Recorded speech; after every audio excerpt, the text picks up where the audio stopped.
2024년 4월 23일 새벽 예배를 하나님 앞에 드리겠습니다. 다 같이 사도신경으로 우리의 신앙을 하나님 앞에 고백하겠습니다. 나는 전능하신 아버지 하나님 천지의 창조주를 믿습니다. 나는 그의 유일하신 아들 우리 주 예수 그리스도를 믿습니다. 그는 성령으로 잉태되어 동정녀 마리아에게서 나시고 본디오 빌라도에게 고난을 받아 십자가에 못 박혀 죽으시고 장사된 지 사흘 만에 죽은 자 가운데서 다시 살아나셨으며 하늘에 오르시어 전능하신 아버지 하나님 우편에 앉아 계시다가 거기로부터 살아있는 자와 죽은 자를 심판하러 오십니다. 나는 성령을 믿으며 거룩한 공교회와 성도의 교제와 죄를 용서받는 것과 몸의 부활과 영생을 믿습니다. 아멘. 다 같이 찬양하겠습니다. 나의 피난처 예수요.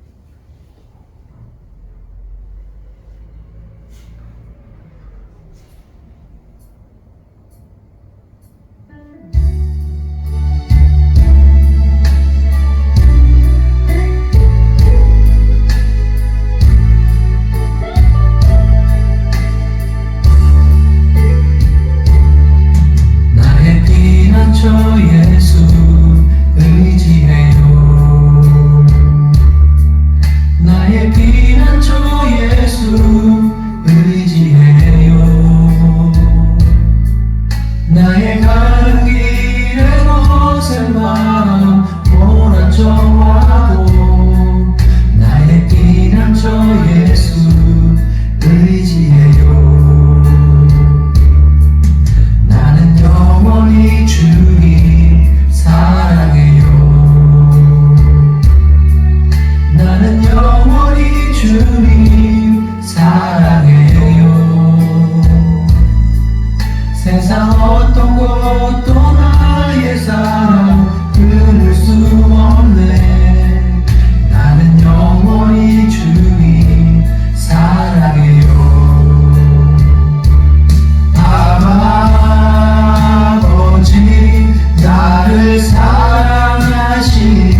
어디서 올까? 나의 도움은 천지를 지으신 여호와에게서로다. 사랑하는 하나님 아버지, 오늘도 저희들을 이 귀한 예배의 자리로 불러주셔서 감사합니다. 우리의 삶의 피난처 되시는 예수님, 그 예수님과 함께 동행하길 원하오며 우리가 주님 다시 오실 날까지 늘 주님과 동행하며 하나님을 예배하는 예배자로서 또한 하나님께서 주신 귀한 사명을 감당하는 우리 모두가 될 수 있도록 주께서 함께하여 주셨고 이 예배를 기름 부어 주셨고 이 예배를 통해서 영광 받으시옵소서. 감사하오며 예수님의 이름으로 기도 올려드리옵나이다. 아멘.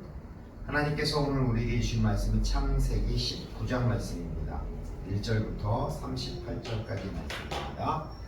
제가 먼저 1절 말씀을 읽겠습니다.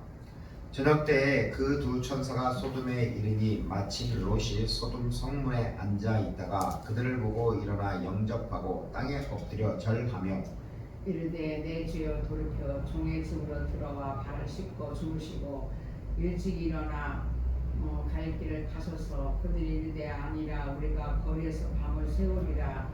롯이 간청하며 그제서야 돌이켜 그 집으로 들어오는지라. 롯이 그들을 위하여 식탁을 베풀고 무교병을 부으니 그들이 먹으니라. 그들이 눕기 전에 그 성 사람 곧 소돔 백성들이 또 호소를 막론하고 원근에서 다 모여 그 집을 에워싸고 롯이 부르고 그에게 이르되 오늘 밤에 내게 온 사람들이 어디 있느냐 이끌어내라. 우리가 그들을 상관하리라. 롯이 문 밖에 무리에게로 나가서 뒤로 문을 닫고 이르되 청하노니 내 형제들아 이런 악을 행하지 말라. 내가 남자를 가까이 하지 아니한 두 딸이 있노라. 청컨대 내가 그들을 너희에게로 이끌어내리니 너희는 내 좋은 대로 그들에게 행하고 이 사람들을 내 집에 들어왔은즉 이 사람들에게는 아무 일도 저지르지 말라. 그들이 이르되 너는 물러나라. 또 이르되 이 자가 들어와서 거류하면서 우리의 법관이 되려 하는도다. 이제 우리가 그들보다 너를 더 헤아리라 하고 롯을 밀치며 가까이 가서 그 문을 부수려고 하는지라. 그 사람들이 손을 내밀어 롯을 집으로 끌어들이고 문을 닫고 문 밖의 무리를 대소를 막론하고 그 눈을 어둡게 하니 그들이 문을 찾느라고 헤매었더라. 그 사람들이 롯에게 이르되 이 외에 내게 속한 자가 또 있느냐. 내 사원이나 내 자녀나 내 성중에 내게 속한 자들을 다 성 밖으로 이끌어내라. 그들에 대한 부르짖음이 여호와 앞에 크므로 여호와께서 이곳을 멸하시려고 우리를 보내셨나니 우리가 멸하리라. 롯이 나가서 그 딸들과 결혼할 사위들에게 말하여 이르기를 여호와께서 이 성을 멸하실 터이니 너희 일어나 이곳에서 떠나라 하되 그의 사위들은 농담으로 여겼더라. 동틀 때에 천사가 롯을 재촉하여 이르되 일어나 여기 있는 내 아내와 두 딸을 이끌어내라. 이 성의 죄악 중에 함께 멸망할까 하노라. 그러나 롯이 지체하되 그 사람들이 롯의 손과 그 아내의 손과 두 딸의 손을 잡아 인도하여 성 밖에 두니 여호와께서 그에게 자비를 더하시렸더라. 그 사람들이 그들을 밖으로 이끌어낸 후에 이르되 도망하여 생명을 보존하라. 돌아보거나 들에 머물지 말고 산으로 도망하여 멸망함을 면하라. 롯이 그들에게 이르되 내 주여 그리 마옵소서. 주의 종이 주께 은혜를 입었고 주께서 큰 인자를 내게 베푸사 내 생명을 구원하시오나 내가 도망하여 산에까지 갈 수 없나이다. 두렵건대 재앙을 만나 죽을까 하나이다. 보소서 저 성읍들은 도망하기에 가깝고 찾기가 하니 나를 그곳으로 도망하게 하소서. 이 작은 성읍이 아니니까 내 생명을 보존되리이다. 그가 그에게 이르되 내가 이 일에도 내 소원을 들었음즉 내가 말하는 그 성을 멸하지 아니하리니 그리려 쫓기 도망하라. 내가 내게 이르기까지는 내가 아무 일도 행할 수 없노라 하였더라. 그러므로 그 성읍 이름을 소알이라 불렀더라. 롯이 소알에 들어갈 때 해가 돋았더라. 여호와께서 하늘을 보며 수분과 고물에 비같이 내리사 그 성들과 온 성들과 성에 거주하는 모든 백성과 땅에 난 것을 다 엎어 멸하셨더라. 롯이 아내는 뒤를 돌아와서 쓰므로 소금기둥이 되었더라. 아브라함이 그 아침에 일찍이 일어나 여호와 앞에 서 있던 곳에 이르러 소돔과 고모라와 그 온 지역을 향하여 눈을 들어 연기가 옹기 가마에 연기같이 치솟음을 보았더라. 하나님이 그 지역의 성을 멸하실 때 곧 롯이 거주하는 성을 엎으실 때 하나님이 아브라함을 생각해서 롯을 그 엎으시는 중에서 내보내셨더라. 롯이 소알에 거주하기를 두려워하여 두 딸과 함께 소알에서 나와 산에 올라가 거주하되 그 두 딸과 함께 굴에 거주하였더니 큰 딸이 작은 딸에게 이르되 우리 아버지는 늙으셨고 온 세상의 도리를 따라 우리 배필될 사람이 이 땅에 없으니 우리가 우리 아버지에게 술을 마시게 하고 동침하여 우리 아버지로 말미암아 후손을 이어가자 하고 그 밤에 그들이 아버지에게 술을 마시게 하고 큰 딸이 들어가 그 아버지와 동침하니라. 그러나 그 아버지는 그 딸이 눕고 일어나는 것을 깨닫지 못하였더라.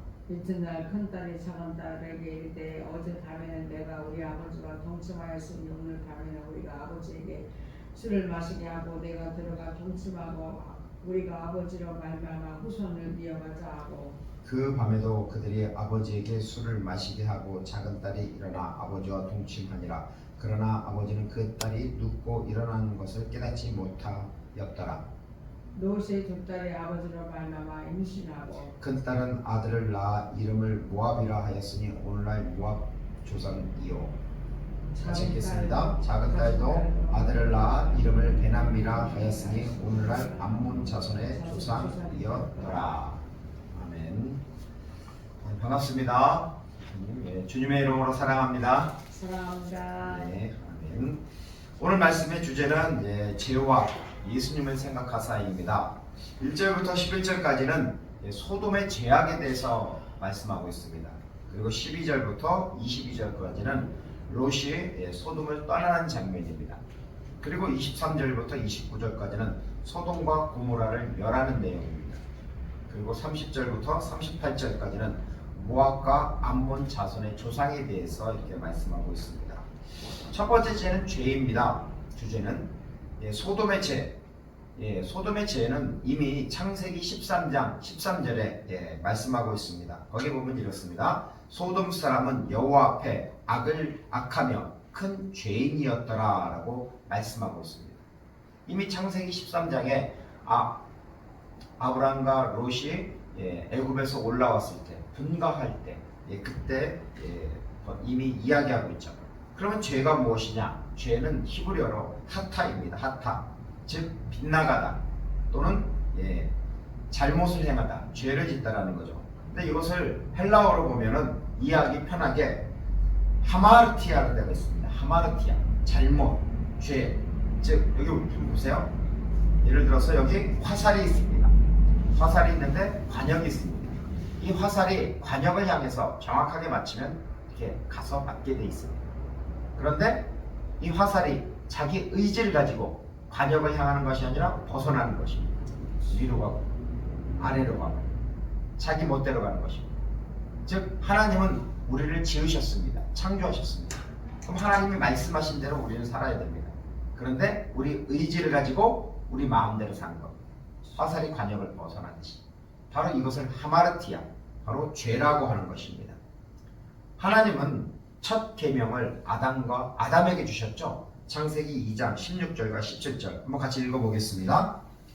여호와 하나님이 그 사람에게 명하여 이르되 동산 각종 나무의 열매는 내가 임의로 먹되 선악을 알게 하는 나무의 열매는 먹지 말라. 내가 먹는 날에는 반드시 죽으리라 하시니라. 여기서 반드시라는 단어, 반드시 죽겠다.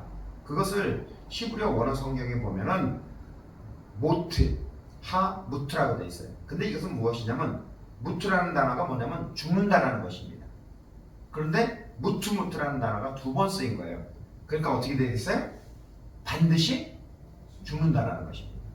그런데 거기에 보면은 밑에 있는 단어는 지금 죽는 게 아니라 지금부터 영원까지 미완료입니다. 끝나지 않는다라는 거죠. 즉 한 번 죽는 것이 아니라 영원히 죽는다라는 것입니다. 그 반복해서 반드시 죽는다라는 의미가 한 번 죽는 게 아니라 영원히 죽는다라는 거죠. 자, 우리 창세기 3장을 보면 뱀이 속이죠. 어떻게 속이냐면 창세기 3장 4절과 5절에 이렇게 속입니다. 뱀이 여자에게 이르되 너희가 결코 죽지 아니하리라. 아까 하나님은 뭐라 그랬어요? 모트 반드시 죽는데 한 번 죽는 게 아니라 영원히 죽는다고 이야기했어요. 말씀하셨습니다. 그런데 뱀은 거짓말을 해요. 너희가 결코 죽지 아니하리라. 그리고 5절 말씀을 보면 너희가 그것을 먹는 날에는 너희 눈이 밝아져 하나님과 같이 되어 선악을 알 줄 하나님이 아심이라. 예, 하나님과 같이 선악을 알게 된다고 유혹을 하는 것입니다. 그 말을 하와가 듣고 3장 6절을 보면 여자가 그 나무를 본즉 먹음직하고 보암직하고 지혜롭게 할 만큼 탐스럽기도 한 나무인지라 그 여자가 그 열매를 따먹고 자기와 함께 있는 남편에게도 주매 그도 먹은지라. 예, 하나님은 모트 반드시 죽는다. 한 번 죽는 게 아니라 영원히 죽는 건데 그 말씀을 기억하지 못하고 뱀의 속임수에 넘어간 거죠. 그래서 선악과를 먹게 되는데 이때부터 사람은 어떻게 돼요? 하나님과의 관계가 끊어지게 되는 것입니다. 하나님과의 관계가 끊어지는 것이 바로 죽음입니다. 그리고 두 번째는 그 다음 페이지에 있는데요. 내가 하나님이 되는 것입니다. 즉 하나님이 있어야 하는 자리에 내가 거기에 올라간 겁니다. 거기 보면 뱀이 그랬죠. 하나님과 같이 되어 선악을 알 줄 하나님이 아심이라. 즉 네가 되는 하나님 자리를 바로 네가 올라간다는 겁니다. 그래서 내가 판단하고 내가 정죄하고 시기 질투를 한다는 거예요. 그래서 내 안에 하나님이 계신 것이 아니라 내가 하나님이 된 것입니다. 그리고 세 번째, 그 죄의 결과 가시덤불과 엉겅퀴 같은 인생을 살게 됩니다. 그리고 여자는 해산을 하는 고통을 받고 또한 남자는 그 수고를 해야 됩니다. 그래서 창세기 3장 19절에 내가 흙으로 돌아갈 때까지 얼굴에 땀을 흘려야 먹을 것을 먹으리니 즉 수고를 해야 된다는 겁니다. 그리고 더 큰 저주가 있죠. 내가 그것에서 취함을 입었으니라. 너는 흙이니 흙으로 돌아갈 것이니라. 아니 흙, 진흙, 그 이제 붉은 흙이죠. 붉은 흙에서 사람을 만들었단 말이에요. 거기다 하나님이 생기를 넣어줬어요. 그래서 하나님과 교제하는 그 사랑을 나누는 관계로 만들어졌는데 결국 하나님의 말씀에 불순종하고 하나님 대신 자기가 하나님이 되고 그래서 결국 그 사람이 흙으로 돌아간다는 거죠. 흙에서 왔으니까 이제 돌아가라는 거죠. 이 죄에 대한 결과입니다. 그러면 소돔 사람의 죄악이 어떻게 됐냐? 그래서 오늘 말씀을 보면 창세기 19장 5절을 보면요. 롯이 부르고 그에게 이르되 오늘 밤에 내게 온 사람들이 어디 있느냐? 이끌어내라. 우리가 그들을 상관하리라 라고 합니다. 상관하리라. 이게 무슨 뜻이냐? 그것을 공동번역 성경을 보니까 그 자들하고 재미를 좀 보게 끌어내라라고 합니다. 그 자들과 재미를 보겠다. 예전에 제가 서울 처음 올라왔을 때 그때 공장 생활을 했습니다. 근데 그 공장 생활을 할 때 그 공장에서 같이 일하던 형들이 있어요. 근데 이 형들이 월급만 타면은 그 부근에 있는 그 미아리 텍사스촌으로 가가지고 그런 짓을 합니다. 뭐 그 구체적으로 얘기하지 않겠어요. 남녀 혼숙으로 해가지고 뭐 그런 거 하는 걸 많이 들었습니다. 한다고. 바로 재미를 본다라는 거죠. 그래서 여기에서 바로 상관하리라, 재미를 본다. 그 단어를 보면 야다라는 단어로 되어 있습니다. 즉 성적 관계를 가진다라는 그러한 단어입니다. 그런데 이 단어를 자세히 보면은 창세기 19장 5절 여기도 있지만 사사기 19장 22절에도 있습니다. 또한 사사기 19장 25절에도 바로 비슷한 의미로 되어 있습니다. 즉 그들을 사사기 시대를 보면 어떤 시대냐면 사사기 19장 22절을 보면 그들이 마음을 즐겁게 할 때 그 성읍의 불량배들이 그 집을 에워싸고 문을 두들기며 그 집 주인 노인에게 말하여 이르되 내 집에 들어온 사람을 끌어내라. 우리가 그와 관계하리라 하니 여기서 관계도 바로 야다입니다. 즉 레위기 19장을 보면은 레위인이 있습니다. 근데 한 레위인이 그 자기 첩이 있는데 그 첩의 집에 들어가서 그 첩을 데리고 자기 집으로 이제 돌아오는 겁니다. 그런데 베냐민 지파 땅을 지나가게 됩니다. 근데 날이 어두워서 그 사울의 고향이죠, 기브아, 그 동네에 들어가서 잠을 자려고 합니다. 근데 그 밤에 그 기브아에 사는 그 불량배들이 바로 그 레위인에게 찾아와가지고, 레위인이 묵고 있는 집에 찾아와가지고 나오라고, 그러면서 성관계를 하려고, 그러니까 동성애를 하려고 하는 거죠. 바로 이런 타락이 바로 소돔에도 있었고, 그 다음에 사사기 시대 저기 기브아에도 있었던 것입니다. 자, 이런 타락을 바로 소돔이라고 하죠. 소돔이라는 단어가 파생이 되었습니다. 소돔에서. 그래서 성적 타락, 남색, 동성애를 말하는 것이고, 수간은 뭐냐면 동물들과 그런 짓을 하는 거죠. 그래서 소돔과 고모라는 타락한 도시의 대명사가 됩니다. 그래서 창세기 19장 24절과 25절에 보면 하나님은 이 죄에 대해서 심판해 하십니다. 어떻게 심판하시냐면 창세기 19장 24절과 25절에 여호와께서 하늘 곧 여호와께로부터 유황과 불을 소돔과 고모라에 비같이 내리사 그 성들과 온 들과 성에 거주하는 모든 백성과 땅에 난 것을 다 엎어 멸하셨더라. 다 엎어 멸하셨다고 합니다. 즉 하나님은 철저하고 완전하게 심판을 하십니다. 특히 소돔과 고모라 지역에는 뭐가 많이 나냐면 그 사해 지역이잖아요. 역청, 기름입니다. 그 역청으로다가 그 방주에 새지 않게끔 바르는 그 도구잖아요. 근데 지금 뭐라고 하냐면 석유죠. 탈을 뺀 석유. 거기에 유황불을 내려오면 어떻게 돼요? 그 도시가 보통 타는 게 아니라 엄청나게 타오르겠죠. 그로 인해서 수많은 사람들이 죽습니다. 그래서 한 학자는 이렇게 이야기하기도 합니다. 그 지중해 수면보다 사해 지방이 한 400m 더 내려가요. 그것이 무엇이냐면 바로 하나님이 그때 멸하였을 때 더 낮아졌다. 이렇게 주장하는 학자도 있습니다. 그거는 참고해 두시고요. 자, 그 다음 롯의 딸들입니다. 롯의 딸들은 어디서 자랐어요? 롯의 딸이 언제 태어난지는 정확하게 모르겠습니다. 그렇지만 롯이 살고 있는 것이 소돔입니다. 소돔의 문화가 어떻게 했어요? 타락한 문화잖아요. 그 딸들이 그 소돔 문화에 익숙합니다. 성적 타락한 문화에. 그러니까 나중에 그 산으로 도망가서 어떻게 해요? 큰 딸은 아버지와 관계해서 모압을 낳아요. 그래서 모압 조상이 돼요. 작은 딸은 베남미라고 해요. 베남미를 낳습니다. 그래서 암몬 자손의 조상이 됩니다. 이것을 보면 무엇을 느낄 수 있냐면 사람은 무엇을 보고 또한 무엇을 교육받았는가 정말 중요합니다. 늘 보는 것이 그 동성애하는 거나 뭐 이상한 것을 보면은 비슷한 상황이 되면 자기도 모르게 그렇게 한다는 것입니다. 우리 아이들이 지금 어떻게 하고 있어요? 늘 보고 있는 것이 핸드폰입니다. 게임입니다. 사람 죽이는 연습하고 있습니다. 그 다음에 동영상도 이상한 동영상 보고 있습니다. 그렇게 되면 나중에 비슷한 환경이 되면은 바로 그렇게 행동하게 됩니다. 정말 우리나라가 잘못하면 그 핸드폰 때문에 다음 세대가 이렇게 희망이 보이지 않습니다. 자, 오늘 이 말씀을 적용해 보면 이 시대 동성애 퀴어 축제 허락하고 있죠. 정말 이런 타락을 보면 마음이 아픕니다. 또한 이런 동성애만 있나요? 영적 타락을 합니다.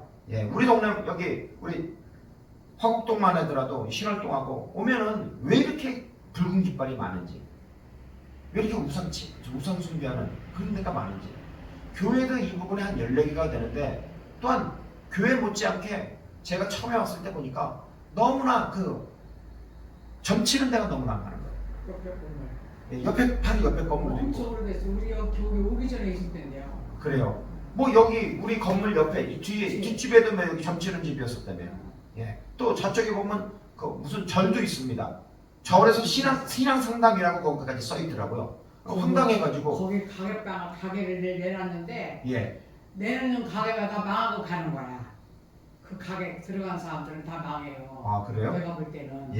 그런 때 나중에는 그 신앙 상담소를 딱 차렸더라고. 심지어는 우상 파는 그 가게가 들어왔는데도 예. 망하고 나갔나 봐요. 음. 그때부터는 이제 그게 들어온 거야. 그 절에서 그걸 차리는 거예요. 네. 신앙 상담소를 차린 거야. 지나가다 보니까 그렇게 돼 있더라고. 아니 그 그 저기도 보니까 담배 피우고 뭐 그냥 그 강아지도 뭐 무슨 뭐 이렇게 염색해가지고 뭐 이렇게 저기 하고 있고, 예. 좀 이게 진짜 도를 따르는 건지 이해가 안 됩니다. 자, 그 다음에 우리 시대를 보면은, 예, 가치관이 너무나 무너져 있습니다. 우리 시대 수많은 사람들이 무엇을 보고 있어요? 세상을 바라보잖아요.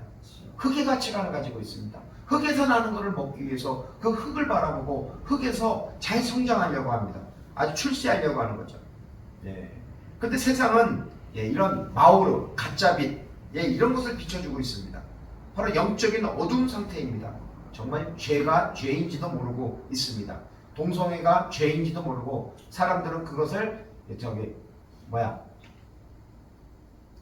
갑자기 생각이 안 나네 단어가. 예. 성소수자를 존중해준다, 뭐 인권을 존중해준다, 그런 식으로 이야기해가지고 결국 죄를 가리고 있습니다. 예, 이것을 보면 정말 우리가 참빛인 오르 예수님을 따라가야 됩니다. 예수님 하나님을 바라보고 예수님을 바라보고 정말 무엇이 옳은지 판단해야 됩니다. 정말 이 세상은 정말 어둡습니다. 마치 밝은 것 같지만 실질적으로 영적으로 너무나 어둡습니다. 그래서 선과 악 구분이 안 되고 무엇이 옳은지 무엇이 잘못된지도 모르고 흥청망청 흙이 원하는 대로 살아가고 있습니다. 그래서 우리 그리스도인들은 깨어 있어야 됩니다. 하나님을 바라보고 예수님을 바라고 깨어 있기를 바랍니다. 두 번째 주제는 아브라함을 생각하사입니다. 창세기 19장 29절입니다. 같이 한번 읽겠습니다. 하나님이 그 지역의 성을 멸하실 때 곧 롯이 거주하는 성을 엎으실 때 하나님이 아브라함을 생각하사 롯을 그 엎으시는 중에서 내보내셨더라. 예, 여기서 보면은 하나님이 아브라함을 생각하셨다고 합니다. 아브라함이 소돔과 고모라를 하나님께서 멸하실 때 무려 6번이나 중재 기도를 했습니다. 그때 하나님이 소돔과 고모라를 멸할 때 바로 아브라함을 생각합니다. 그래서 생각하다라는 단어 바로 자카르입니다. 이 자카르는 한 번 생각하는 것이 아니라 거기 보면 미완이라고 되어 있어요. 미완료라고 되어 있어요. 계속 생각하신다라는 것입니다. 즉 하나님이 아브라함의 간절한 중재 기도, 즉 6번의 기도를 바로 생각하고 계신다라는 거죠. 그것을 기억한다라는 것입니다. 이렇게 하나님은 기억을 하십니다.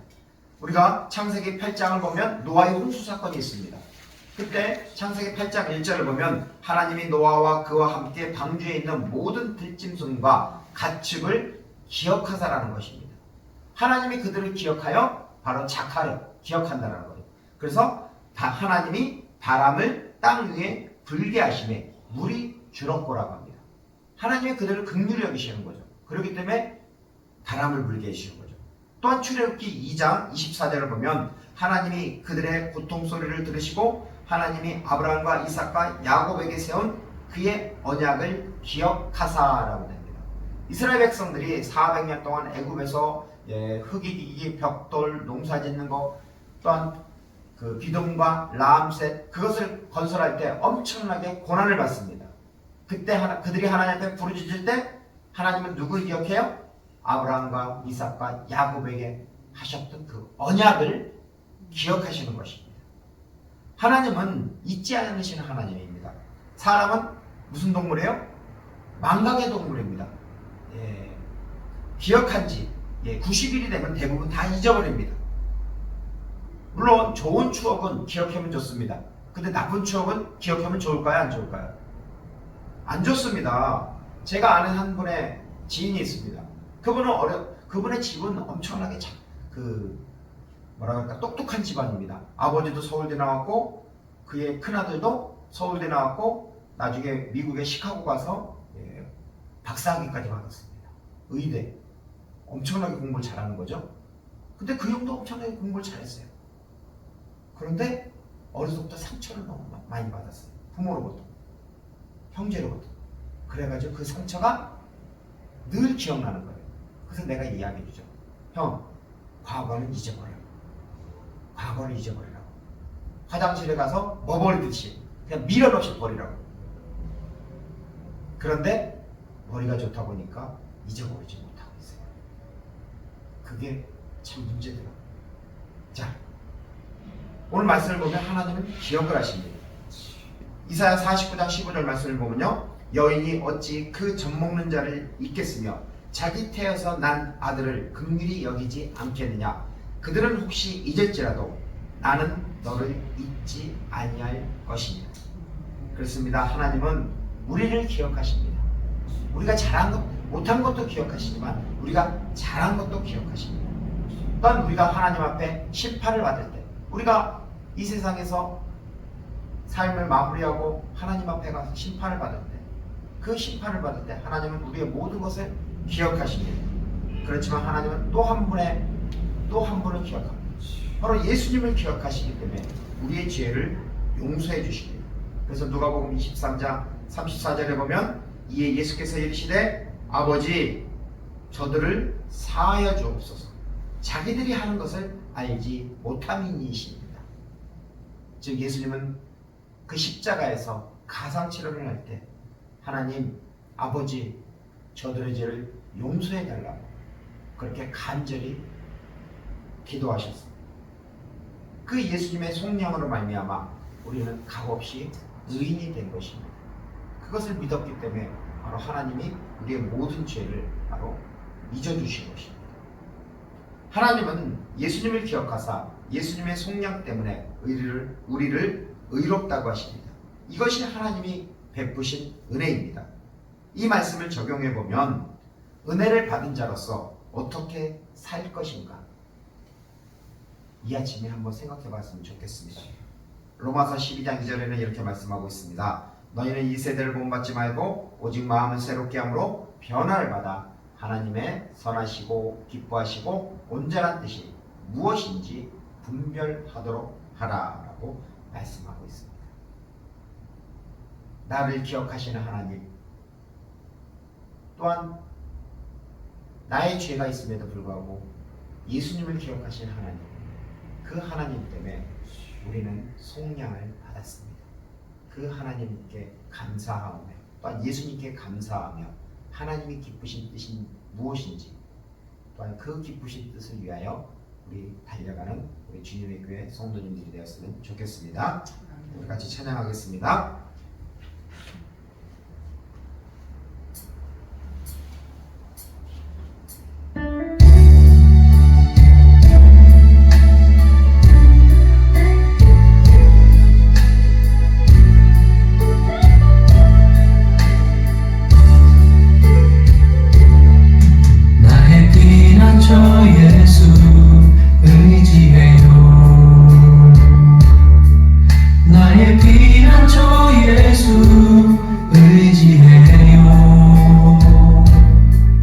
나의 가는 길에 것을 말아 몰아쳐와도 나의 피난처 예수 의지해요.